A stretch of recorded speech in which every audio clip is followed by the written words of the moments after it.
මම මේ වීඩියෝ එකෙන් කියලා දෙන්න යන්නේ කොහොමද ඔයාලා MacBook එකේ chip එක සහ RAM එක බලාගන්න කියලා. chip එක means processor එක.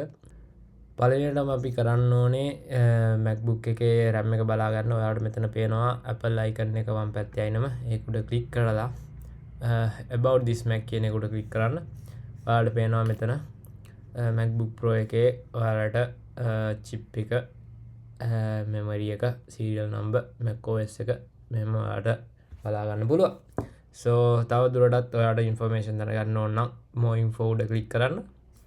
more info උඩ click කරාට පස්සේ අපි මේ about කියන එකේ පහළට ඊට පස්සේ මෙතන තියෙනවා system report කියලා. ඒක උඩ click කරාට පස්සේ ඔයාලට මේ වගේ බලා ගන්න පුළුවන්.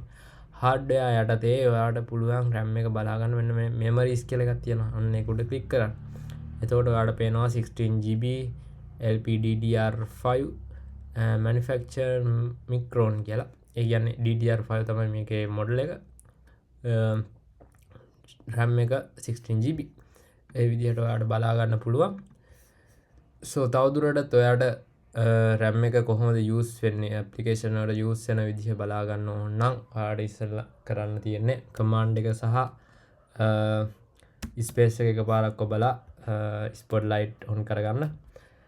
spotlight එක on කරලා මෙතන ගහන්න activity monitor කියලා.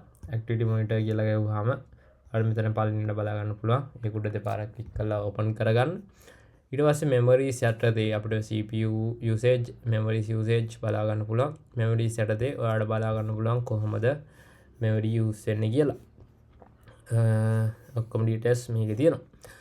so that's pretty much it. Don't forget to subscribe to the YouTube channel. This is SMG Labs.